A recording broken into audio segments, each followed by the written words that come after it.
뜻이 하늘에서 이루어진 것 같이 이 땅에서도 이루어지기를 바란다. 이렇게 기도합니다. 근데 그 뜻이 이루어지는, 이 땅에 이루어지는 것은 결국은 우리를 통해서 이루어지는데 우리의 순종을 통해서 이루어진다 그랬습니다. 근데 그 순종이 두 가지라고 그랬죠. 처음에는 능동적 순종, 하나님이 하라고 하는 것을 열심히 내가 하는 것, 이게 바로 그 액티브 오비디언스, 그러니까 실제로 일을 하는 겁니다. 하나님 뜻대로 살아가는 것. 그 다음에 두 번째는 좀 더 수동적인 면에서 고난 중에 그 고난을 받아들이고 고난 중에 하나님의 뜻대로 살려고 노력하는 것. 이것이 두 번째. 그 두 번째를 우리가 보고 있습니다. 그러니까 고난 중에서 지난 시간에는 그 모든 우리에게 오는 고난, 환경적 고난, 나를 괴롭게 하는 사람, 이 모든 것들이 결국은 출발점은 하나님께 있다. 그러니까 하나님의 허락하심이 있지 않으면 절대로 우리에게 고난이 있을 수 없고, 하나님이 허락하신 것은 하나님의 뜻이 있다는 것입니다. 그래서 그 중간에 있는 하나님의 도구들, 이것에 대해서 우리가 원망할 것도 없고 이것에 대해서 잘못된 생각할 것도 없다 이겁니다. 자, 그러면 그 뒤에 결국은 하나님의 뜻이 있다면 그 하나님의 뜻이 무엇일까요? 그 하나님의 뜻은 선하다 하는 것입니다. 하나님의 뜻은 선하다. 고난도 하나님의 사랑의 또 다른 표현이라는 겁니다. 예를 들어서 우리가 우리 자녀들을 사랑합니다. 사랑하는데 열심히 먹고 자고 입고 모든 생활하는 걸 우리가 양육을 합니다. 다 주고. 그렇지만 시시때때로 그들이 잘못된 길을 갈 때 매를 대기도 하고, 또 그들이 좀 올바른 생활 습관이 있을 수 있도록 괴롭게도 합니다. 아침에도 일찍 일어나라 하고 공부하라 하고 뭐 하고. 바로 그러한 면이 우리의 삶 속에서는 고난이라는 이름으로 우리에게 다가옵니다. 근데 그것은 그 뒤에 하나님의 사랑의 뜻이 있다는 것이에요. 가장 대표적인 구절이 히브리서 12장 7절 8절. 너희가 참음은 징계를 받기 위함이라. 징계를 받을 때 참아야 된다는 얘기입니다. 하나님이 아들과 같이 너희를 대우하시나니. 부모 자식 간의 관계로 생각해 보라 합니다. 어찌 아버지가 징계하지 않는 아들이 있으리요? 자라난다는 것은 보다 더 성숙해진다는 건데, 성숙의 과정 중에 반드시 아픔은 있다는 것입니다. 그들은 잠시 자기의 뜻대로 우리를 징계하였거니와 육신의 아버지는 자기의 뜻대로 우리를 징계했어요. 그러니까 어떤 때는 불완전하죠. 내가 혼나지 않아야 될 때 혼나기도 하고, 아버지가 기분 나빠서. 어떤 때는 혼나야 될 때 혼나지 않는 경우도 있습니다. 그러니까 자기의 뜻대로 우리를 징계하였다. 바로 그 말이에요. 오직 하나님은 우리의 유익을 위하여 그의 거룩하심에 참여하게 하시느니라. 근데 하나님은 우리에게 징계할 때도 가장 적절하게 우리에게 필요한 만큼 괴롭게 하시고, 필요한 만큼 힘이 들게 하시고, 필요한 만큼 그 하나님의 뜻을 우리가 믿고 가는 것입니다. 시편 66편 10절 11절에 보면 하나님이여 주께서 우리를 시험하시되 우리를 단련하시기를 은을 단련함 같이 하셨다. 대장장이가 계속해서 쇠를 치는 이유가 뭡니까? 순수한 철, 순수한 금, 순수한 은을 얻기 위해서 칩니다. 바로 그것이 단련함이에요. 우리에게 고난은 마치 그러한 단련함과 같다는 것이죠. 그래서 우리를 끌어 그물에 걸리게 하시며 어려운 짐을 우리 허리에 메어 두셨으며. 운동선수들 보십시오. 달리기 연습을 할 때 어느 시점 이상에는 이제 몸에 무거운 것을 두르고 달리기를 합니다. 산 위로 뛰어오릅니다. 이것은 그때는 힘들지만 그 이후에 훨씬 좋은 결과가 있다는 것을 생각을 하고 하는 거 아닙니까? 우리에게 고난도 바로 그러한 면과 같다. 그러니까 그 뒤에 하나님의 사랑이 있다는 사실을 우리가 염두에 두자.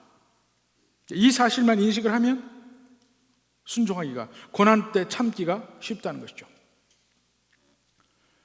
하나님의 선하신 뜻이 어느 면에 있냐면, 고난은 우리에게 회개하지 않았던 죄, 해결되지 않은 죄, 이런 것들이 생각나게 해서 회개하게 하고 변화되게 합니다. 대표적인 예로는 요셉의 형들이 있죠. 요셉의 형들이, 요셉의 나이 17살 때 형들이 그를 애굽으로 가는 상인에게 그를 팝니다. 그리고 20년 뒤에 애굽의 총리된 요셉 앞에 그들이 나타나서 온갖 어려움을 겪습니다. 그때 그들이 20년 뒤인데, 그리고 그때 자기들이 곡식을 얻기 위해서 애굽에 왔다가 뭐 시므온의 가방에 뭐 총리의 물건이 들어있고 뭐 이상하게 그들의 일이 꼬이면서 이제 총리 앞에 붙들려 왔어요. 자기들 나름대로는 절체절명의 순간, 위기의 순간에 갑자기 튀어나오는 말이 뭐냐면, 우리가 그때 우리 동생 요셉을, 죄 없는 요셉을 그렇게 했더니만 지금 이러한 위험이, 이러한 벌이 우리에게 오는구나, 이걸 스스로 고백하는 겁니다. 20년 뒤에. 우리의 죄는 다른 사람이 모른다 하더라도 우리 마음속에 그러한 죄를 지었다는 면은 끊임없이 남아 있습니다. 근데 그것이 하나님 앞에 해결돼야 되는데 해결되지 않고 가는 경우가 많아요. 만약에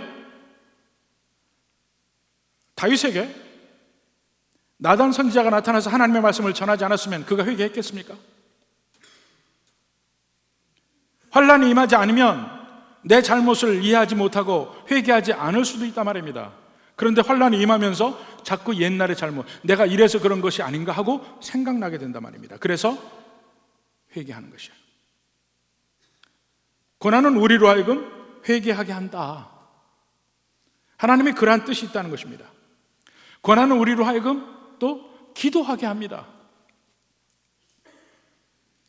요나가 하나님의 뜻을 벗어나서 도망가다가 결국은 그가 고래 뱃속에 들어갑니다. 그 속에서 요나는 그 고래 뱃속의 표현이 스올이에요. 스올, 지옥과 같은 곳입니다. 축축한 곳입니다. 근데 그 안에서 요나가 기도합니다. 하나님께. 우리로 하여금 기도하게 해요. 고난은 우리의 욕심, 우리의 교만, 이런 것을 없앱니다. 한참 잘 나가는 순간에는 내 참모습이 보이지 않아요. 근데 일단 고난의 길로 들어가면 그때 나의 진면목이 비로소 보이기 시작합니다. 여러분이 당한 고난들 한번 생각해 보십시오. 우리 자신을 이렇게 돌아볼 수 있는 그러한 기회가 그렇게 많지 않습니다. 잘 나가는 순간에는. 근데 환난이 오고 어려움이 오게 되면 옛날의 죄도 생각나고 내 스스로를 돌아보게 하고 내게 부족함이 뭐가 있는지를 한번 다시 생각해 보는 것입니다. 고난은 또한 그러한 면에서 예방적인 면도 있어요. 내가 잘 몰랐던, 내게 아직도 숨겨져 있는 교만, 내게 아직도 숨겨져 있는 정욕, 이런 것들이 잘 안 나타납니다. 보통 때는. 근데 고난을 통해서, 고난을 당하다 보면 나도 모르는 사이에 내 속에 있던 교만이 없어지고 내 속에 있던 그런 정욕들이 깎여나갑니다. 그것은 대개 하나님이 앞으로 더 큰 일을 위해서 예비하실 때 그렇게 하십니다. 사람이요, 그 마음속에 그러한 면이 준비되지 아니하고 점점 세상의 것을 많이 얻었다 칩시다. 그러면 속에 있는 그것들이 내가 없을 때는 안 나타나요. 내가 가난할 때는 안 나타납니다. 내가 많은 것을 얻었을 때 내 속에 있는 모든 온갖 정욕과 죄악들이 드러납니다. 얼마나 많은 사람들이 돈을 많이 얻었을 때 이상한 행동들을 합니까? 복권에 당첨된 사람들의 가장 많이 하는 행태가 뭐예요? 이혼합니다, 이혼. 자기 마음대로 이제 살아갑니다. 그러다가 그 전보다 더 못하게 되는 경우가 있게 되는데, 왜 그러냐 이거예요. 자기 심령에 준비가 되지 않은 상태에서 외부적인 게 너무 많이 들어오면 사람이 이상해집니다. 여러분들이 꼭 물질적인 것만이 아니라도 이 세상에서 뭔가 점점점 여러분이 준비되지 않은 상태에서 높은 자리에 올라가기 시작하면 여러분이 이상해지고 사람이 괴물로 변해요. 제가 흔히 한 얘기 있잖아요. 군대에서 언제나 쫄병은 착해요. 꼭 악한 건 고참입니다. 왜냐? 점점 힘을 많이 얻었을 때 내 속에 있는 게 드디어 드러납니다. 힘을 얻기 전까지는 그걸 드러내봤자 오히려 손해니까 안 드러내고 있죠. 그러나 이제는 됐다, 이제는 누가 나를 뭐라 하랴, 이렇게 할 때 그 속에 악한 것들이 드러나기 시작합니다. 세상의 높은 자리도 마찬가지예요. 그건 교회 안에서도 마찬가지예요. 내가 드디어 누구도 어찌할 수 없는 내가 자리를 차지했다고 느낄 때 비로소 속에 있던 악함이 드러나기 시작해요. 세상도가 악한 거는 본 적이 없어요. 그것이 미리 고난을 통해서 깎여야 됩니다. 고난을 통해서 준비가 돼야 됩니다.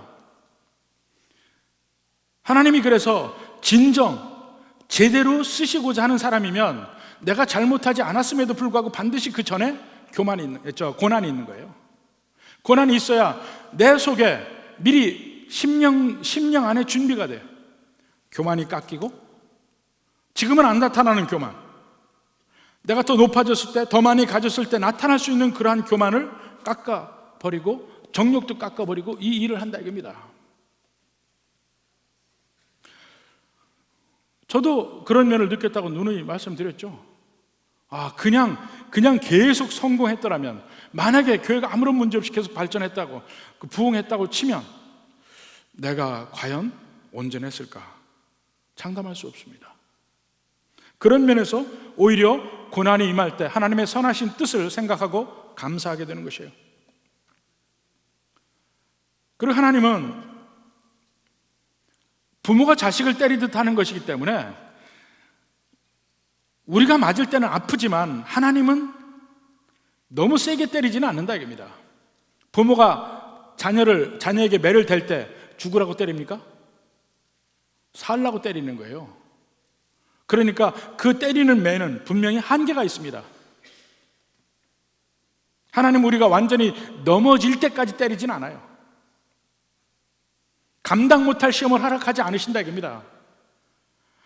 정말 감당 못할 지경까지 가게 되면 하나님은 반드시 피할 길을 또 주셔요. 우리의 능력을 우리보다 더 잘 아셔요. 그러한 하나님의 선하신 뜻이 있다는 것입니다. 그리고 시시때때로 정말 넘어지려고 할 때, 힘들고 어려울 때 위로를 하시면서 그 고난을 견딜 수 있게 하십니다. 왜냐하면 그게 훈련이기 때문에. 이런 하나님의 은혜가 있잖아요. 그리고 고난은 결국 우리로 하여금 복을 얻게 하는 과정에 있어요. 복을 얻게 하는 수단이기도 합니다. 욥기 5장 17절에 보면 볼지어다 하나님께 징계받는 자에게는 복이 있나니 그런즉 너는 전능자의 징계를 없이 여기지 말라. 징계를 받는 자는 복이 있다. 지금까지 이야기한 모든 면이 이루어집니다. 죄인은 회개하게 되고, 앞으로 더 하나님이 크신 일을 위해서 미리미리 준비시켜 낮아지게 하시고, 교만을 꺾으시고, 정욕을 없애시고, 내 자신의 모든 그러한 면을 고난 속에서 다 보게 만들어요. 내 본질을 드디어 알게 하신다 이겁니다. 그러니까 앞으로의 복을 미리 준비시키는 면이 있어요. 그 고난이 오면 하나님이 나를 준비시키시구나. 이제 고난에 대해서 충분히 이해한 사람들은 고난이 와도 걱정하지 않습니다. 오히려 기대가 넘칩니다. 하나님은 내게 어떠한 복을 주시나, 이 고난을 통해서 그렇게 생각을 하게 됩니다. 부디 이러한 생각을 하는, 이 하나님의 선하신 뜻이 반드시 그 속에 있다는 것을 믿고 가는 여러분이 되기를 주님의 이름으로 축원합니다. 또한 하나님께서 나를 위해 하신 일을 한번 생각해 보십시오. 하나님은 나를 하나님의 자녀로 입양했습니다. 하나님의 자녀로. 원래는 하나님의 자녀가 아니었는데 하나님의 자녀가 되었습니다. 그러니까 지금 하나님 나라의 왕자, 공주로서 앞으로 왕이 되는 그 나라를 위해서 훈련받는다는 걸 생각하십시오. 그리고 지금 우리에게 예수 그리스도를 주셔서 내가 예수님 안에 있고 예수님이 내 안에 있어요. 이제 예수님 안에 있는 모든 보물이 내 것이에요. 천국의 모든 보물, 생명나무와 생명수와 모든 기쁨과 평안이 이미 내 것이 되었습니다. 그리고 지금도 우리 심령 속에 성령을 주셔서 계속해서 그 복이 있다는 것을 알게 하셔서 소망을 더하게 하시고 위로를 하게 하시고, 성령님이 그걸 한번 생각해 보라고 합니다.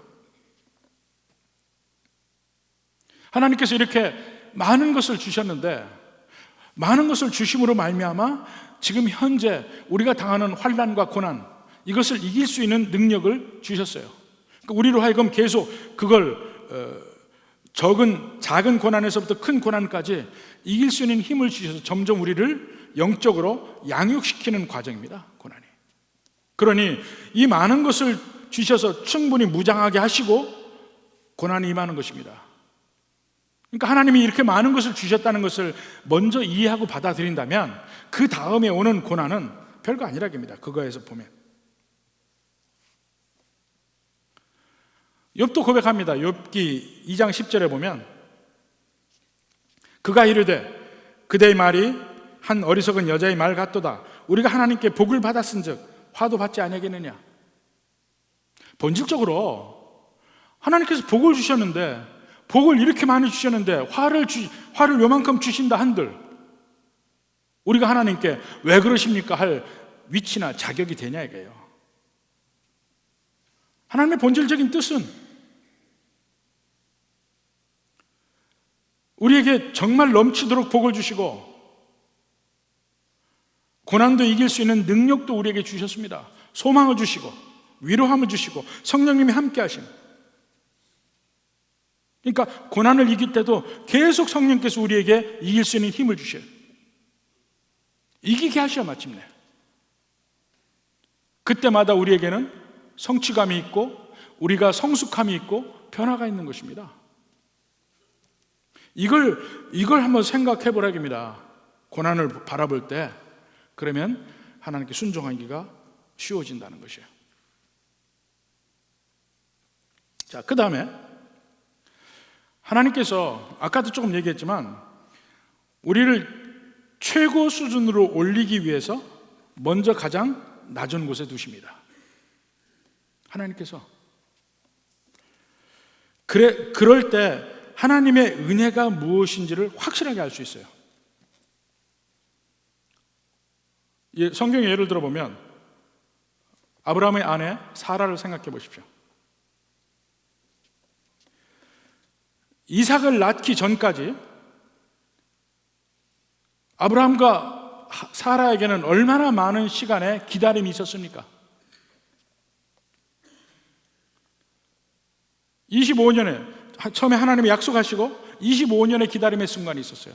그리고 그 기다림의 순간이 그냥 25년이 아니고 이미 나이 든 상태, 아이를 낳을 수 없는 상태가 된 채로 25년이 흘렀습니다.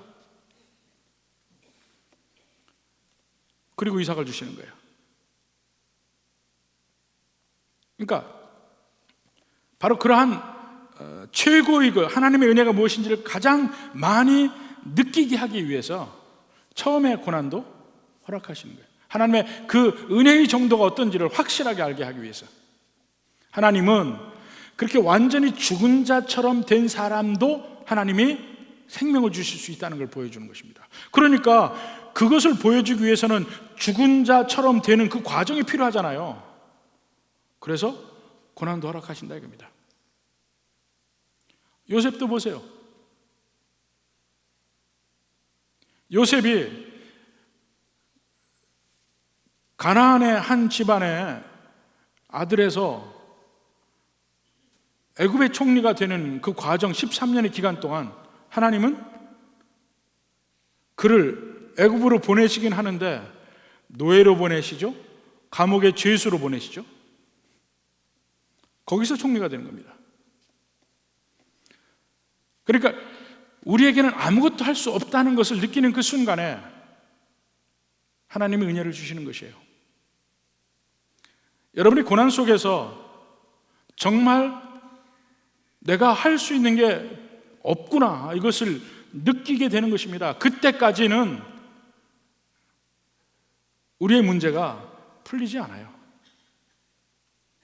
내가 그래도 할 수 있다고 느끼고 그냥 내 뜻대로 내 의지대로 했다가는 오히려 하나님의 구원하심을 경험하는 것이 늦어질 뿐입니다. 고난이 임할 때 온전히 하나님께 순종하고 받아들이고 그 가운데에서 오직 주님이 역사하시는 것만을 기다려야 합니다.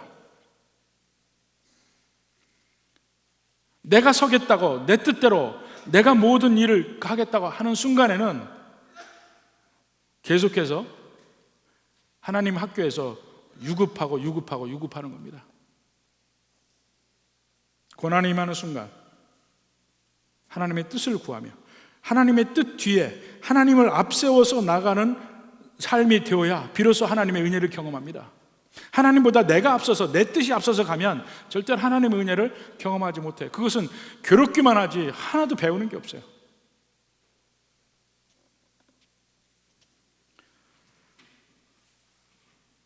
하나님은 이렇게 고난을 통해서 우리를 낮추시고 우리를 홀로 두십니다. 그러니까 고난 중에 어려운 것 중에 하나가 뭐냐면요, 모든 것이 어려워졌어요. 근데 내 주변에 많은 사람들, 내 친구들, 내 가족들 다 있는데 그 사람들이 내게 도움을 전혀 줄 수 없다는 사실을 깨닫습니다. 이거는 온전히 오롯이 내 몫이야. 다른 사람들 옆에서 의미 없는 위로의 말은 줄지는 모르지만 진짜 그 고난을 깊이 느끼고 경험하고 있는 것은 나라입니다.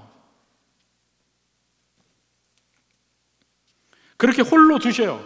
고난의 극치는 하나님이 우리에게 고난을 주실 때는 내가 혼자라는 느낌이 들 수밖에 없어요. 왜냐하면 내가 만약에 내가 가진 물질의 도움을 받을 수 있다, 내가 친구의 도움을 받을 수 있다 하면 결국 하나님을 향하지 않기 때문에 그거 다 끊으십니다. 아무것도 의지할 수 없게 만들어요. 이루어지죠. 이것은 호세아서에서 뭐라 합니까? 광야로 끌고 간다고 그래요. 광야로 끌고 가. 아무것도 의지할 수 없는 광야로 끌고 가서 거기서 하나님이 만나시겠다고 그래요. 우리가 고난 중에 있을 때는 마치 우리가 광야에 홀로 선 것 같아요. 저도 환난 중에 있을 때 어떻게 느끼냐면 사막 한가운데 나무가 말라 비틀어져 서 있는 것 같아요. 움직일래 움직일 수도 없고 햇빛을 피할래 피할 수도 없고 온갖 고통과 고난을 받으면서 움직일 수 없는 나. 그래서 오직 할 수 있는 유일한 것은 하나님을 찾는 길밖에 없게 그렇게 하십니다. 그때 비로소 하나님이 나를 찾아오시고 내 심령에 위로를 주시고 그때 나를 만나주시고 그때 은혜를 주셔요. 그때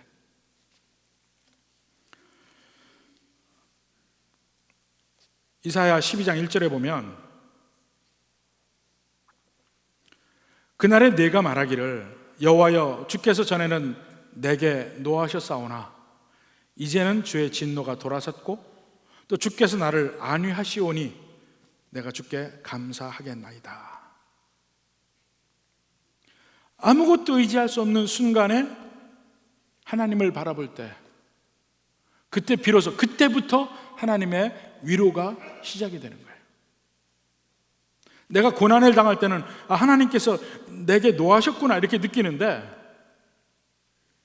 그 고난의 끝에 극치에 가서는 다 내려놓고 하나님께만 향하는 그 순간에 하나님의 위로하심을 경험하게 된다 이겁니다. 이것을 이해하면 고난 속에서 내가 어떻게 해야 될지도 명백하게 나타나죠. 이제는 담담하게 받아들이고 순종하는 겁니다. 하나님의 뜻대로 가려고 노력하는 겁니다. 또 여섯 번째로, 일반적으로 내가 세상적으로 잘 나갈 때보다 고난을 당할 때 내가 훨씬 성숙해지고 좋은 사람이 됩니다. 일반적으로. 다 그런 건 아니지만. 우선 보십시오. 잘 나갈 때와 고난 중에 있을 때, 아니면 두 사람을 비교해도 돼요. 잘 나가는 사람과 환난 속에 있는 사람, 이 두 사람을 비교해도 괜찮아요. 우리의 인생 중에 두 부분을 비교해도 되고. 자, 이 비교를 해보면 걱정의 정도가 다릅니다. 참 이상해요. 잘 나갈 때는 모든 것이 평안할 것 같은데 그렇지 않아요. 걱정이 더 많아져요. 비싸고 좋은 옷을 입으면 어떻게 됩니까? 편하게 앉지도 못해. 구겨질까봐, 상할까봐. 차를 탈 때도 유별나게 조심해야 되고, 그리고 만약에 그것이 어디에 걸려서 흠집이라도 나면 그 마음 상함이 이루 말할 수가 없어요. 근데 평상시에 입는 옷들 그냥 입고 다니다 보면 그거 좀 긁히면 어떻고 찢어지면 어때? 편하게 입는 옷은.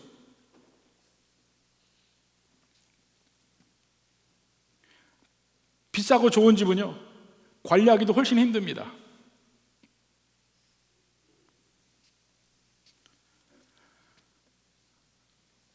많은 돈을 가진 사람은 훨씬 더 많은 고민을 해야 돼요. 이것을 어떻게 지킬 것인가. 참 이상하죠? 제가 아는 사람 중에 돈을 많이 버는 사람들이 있잖아요. 그 사람들이 더 행복할까 하고 봤더니 불안이 더 많더라고. 돈을 많이 버는 사람이 불안이 더 많아요. 어떤 불안이냐? 잃어버릴까 봐. 그 돈을 잃어버릴까 봐 불안해요. 제가 미국에서 목회할 때 뉴저지에서 목회를 했는데요, 거기 성도 중에 한 사람이 그 맨하탄에서 그 델리 가게라는 걸 했습니다. 맨하탄 그 다운타운에 그 월스트리트 있고 한 그곳에서 델리 가게를 했어요. 그 델리 가게가 뭐냐면 그 간단한 불로 데우지 않은 차가운 식사들, 그러니까 뭐 로스트 비프라든가 햄이라든가 뭐 이런 걸 해가지고 가벼운 샌드위치나 이런 걸 파는 가게가 델리 가게인데, 그 델리 가게를 해가지고 돈을 엄청 벌었어요. 엄청 벌었는데 한국 사람들이 보통 돈을 벌으면 어떡하냐면 현금으로 집에 쌓아놓습니다.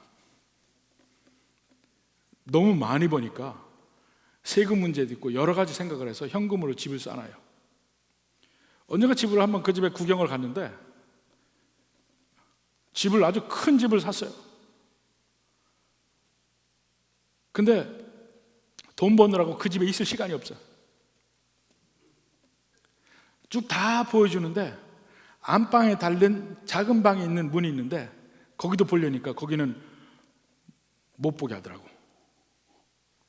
근데 나중에 보니까 거기에 돈이 쌓여 있었어요. 방에 돈이 있는 방. 문제는 그 집이 하루도 휴가를 못 갑니다. 하루도 휴가를 못 가. 집에 도둑 들어올까 봐, 집에 불 날까 봐. 그리고 불안하게 살아요. 생각보다 내가 세상적으로 더 많은 것을 가지게 될 때 사람은 불안해요. 자리도 마찬가지예요. 자리도 세상적으로 높은 자리를 가게 되면 불안해집니다. 이 자리 누구 뺏을까 봐. 그걸 지키기 위해서 온몸을 바치는데 나중에 그거 다 지나고 나면요, 내가 그때 왜 그랬나 참 허탄하게 웃을 수밖에 없습니다. 세상의 걸 많이 가지면 가질수록 훨씬 더 고민과 걱정이 많아져요. 그러니 그 고민, 그 걱정하느라고 내가 가진 것을 지키느라고 바빠서 하나님과의 영적 생활은 소홀히 할 가능성이 굉장히 많습니다. 그게 바빠서. 그리고 세상적으로 많은 것을 가진 사람은 그만큼 하나님 앞에 책임도 커요. 달란트 비유 생각해 보십시오. 5달란트 받은 사람 5달란트 남기고 1달란트 받은 사람 1달란트 남기면 둘 다 칭찬받잖아요. 자기가 받은 대로, 달란트 받은 대로, 능력대로.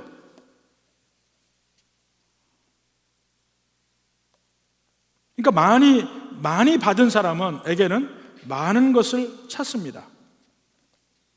누가복음 12장 48절. 알지 못하고 맞을 일을 행한 종은 적게 맞으리라. 무릇 많이 받은 자에게는 많이 요구할 것이요 많이 맡은 자에게는 많이 달라 할 것이니라. 많이 맡은 자 뭐예요? 재물을 많이 맡았으면 그만큼 많이 달라 할 것이다. 하나님께서 11조부터 우선 제대로 하고. 근데 이상하게 그 전보다 올해 갑자기 많은 돈을 얻었다. 그럼 11조 하기 아깝거든요. 근데 11조부터 하십시오. 안 그러면 전보다 더 못해집니다. 마음이, 하나님을 향한 영적 마음이 전보다 못해져요. 책임이 더 큰 책임이 따라요. 그리고 모든 면에 우리 주변의 삶이 풍성해질수록 위험이 더 많아요. 풍성해질수록. 높은 곳에 있는 사람일수록 떨어지면 더 큰일 나죠. 애초에 낮은 곳에 있는 사람은 떨어져 봐야 아무것도 없어요. 높은 곳에 있는 사람이 더. 그리고 내가 이 세상의 걸 많이 가지면 그게 힘으로 작용해. 높은 자리, 많은 돈, 명예, 전부 이게 나름대로 세상적 파워입니다. 근데 그 파워가 많을수록 그 많은 내 자신을, 그 파워를 의지하지 하나님을 의지하지 않아요. 그런 면이 큽니다. 그래서 부자가 천국에 들어가는 것이 낙타가 바늘귀에 들어가는 것보다 더 어렵다 하는 이유가 바로 그겁니다. 재물을 의지하게 되어 있으니까, 이 세상적인 걸 의지하게 되어 있으니까. 그래서 일반적으로 보면 많이 가진 것보다 적게 가졌을 때 하나님 앞에 발을 바르게 될 확률이 많다 이겁니다.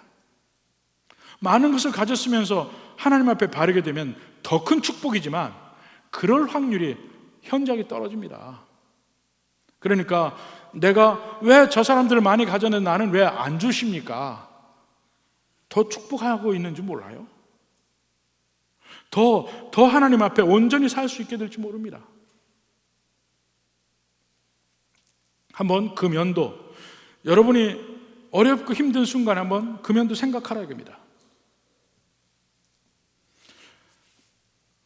반대의 경우를 한번 생각해 봅시다. 불순종하면 어떻게 될지 한번 생각해 봐요. 그 자체가 하나님 뜻을 거역하는 것이니까 죄죠. 불순종하는 것 자체가 죄이고, 그리고 한번 불순종하면요 계속 불순종이 따라서 점점 더 악해져요. 결과도 나쁘게 나옵니다. 요나 보십시오. 요나 하나님의 선지자입니다. 근데 하나님의 명령이 임했는데 불순종해요. 도망가. 니느웨가 회개하고 하나님 앞에 돌아서고 하나님의 복을 받으면 니느웨가 이스라엘의 대적인데 우리가 어떻게 되나 이 생각이 되어서 하나님께 불순종합니다. 니느웨에 그 심판을 선포하러 가지 않아요.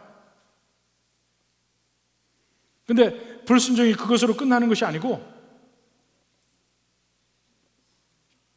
점점점 배 깊이 들어갔다 물고기 뱃속에 들어갔다가 결국은 회개하고 하나님 뜻에 순종하는데 그래도 그에게 남은 불순종이 있습니다.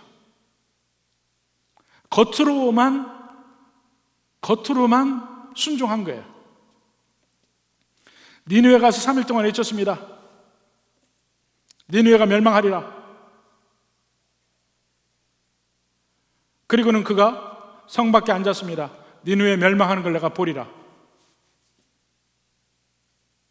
근데 하나님이 큰 나무 잎을 주셔서 뜨거운 태양빛을 피하게 하셔서 아주 그가 기뻐했습니다.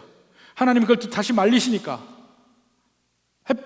뜨거운 햇빛 속에서 요나가 뭐라 합니까? 요나서 4장 9절에 하나님이 요나에게 이르시되 내가 이 박넝쿨로 말미암아 성내는 것이 어찌 옳으냐?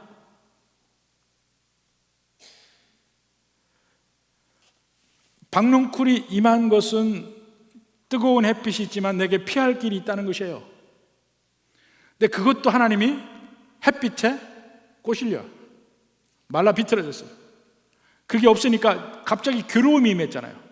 괴로움이 임할 때 요나의 깊은 속마음이 드러 나옵니다. 하나님을 대적하는 마음이 드러나기 시작해. 뭐라 합니까? 하나님이 그렇게 물으니까 그가 대답하되 내가 성내어 죽기까지 할지라도 옳으니이다. 이상하게 요나서에는 그 뒤에 요나가 어떻게 됐는지는 기록이 없어요. 참 이상해. 근데 그게 우리로 하여금 많은 것을 생각하게 합니다. 하나님의 선지자였던 요나가 하나님의 뜻 하나에 거절했는데 그 마지막 순간에는 완전히 하나님께 얼마나 크게 대적하고 있는지를 한번 보라 합니다. 요나가 뭐 물고기 뱃속에서 회개했다고요? 그건 겉으로의 회개야. 행동으로만 바꾼 거예요. 마음으로는 변화되지 않았어요. 요나에게 가장 하나님 앞에 독한 말이 나온 겁니다. 내가 죽기까지 할지라도 옳으니이다.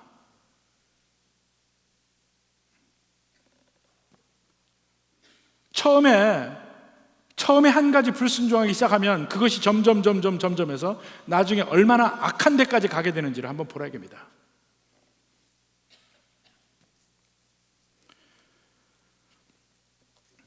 또 불순종하게 되면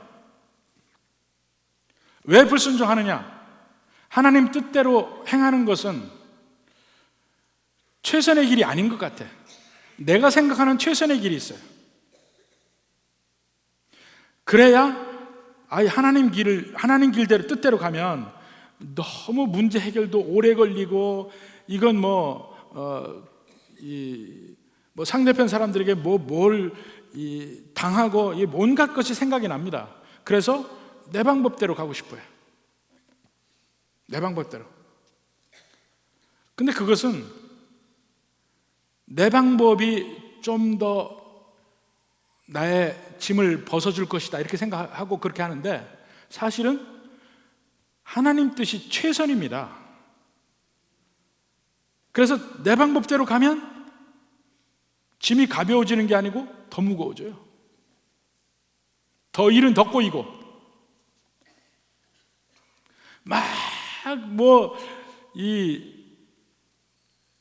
나에 대한 평판이 교회 안에서 막 별의별 말이 다 돈다. 그럴 때 우선 우리가 1차적으로 하고 싶은 건 뭡니까? 쫓아다니면서 해명하고 싶어. 그게 아니다. 오해다. 이건 험담이다. 얘기하고 싶지만 이상하게요. 하면 할수록 일이 더 꼬여요. 하면 할수록 여러 사람이 다치기 시작해. 제가 얻은 지혜는 그겁니다. 그래서 교회 안에 나에 대해서 뭐가 안 좋은 소문이 돈다 하면 제가 할 수 있는 것은 아무것도 안 하는 거야. 아무것도 안 해. 하나님께 기도하고 그 파도가 지나길 기다리면 나중에 그건 해결이 돼요. 근데 그러는 순간, 아무것도 안 하고 있는 순간이 훨씬 더 힘들어요. 막 쫓아가서 내가 해명하고 싶어. 그렇지만 그걸 누르고 있으면 그 길이 가장 좋은 길이라는 걸 깨닫게 됩니다. 하나님의 방법대로 해야 돼요. 고난의 순간, 환난의 순간에 나는 자꾸 내 뜻대로 하고 싶어요. 그걸 눌러야 됩니다. 내 뜻대로 하면 더 무거워져.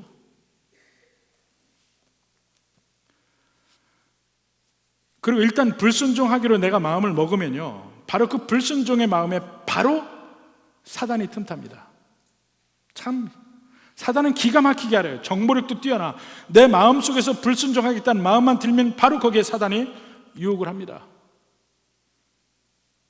그래, 그놈에게 확실하게 복수를 하고, 뭔가 이렇게 해서 완벽하게 완전히 다 속이 후련해질 때까지 그냥 바닥에 치고 싶죠. 그 마음이 드는 게 왜 드는 줄 아세요? 사단이 유혹하는 거야. 사단이. 근데 반대로 고난 중에 하나님 뜻을 찾고 하나님 뜻에 순종하려고 하면 그 자체가 사탄의 모든 계획을 물리치는 겁니다. 그것이 영적 전쟁의 승리의 비결이에요. 우리는 영적 전쟁을 할 때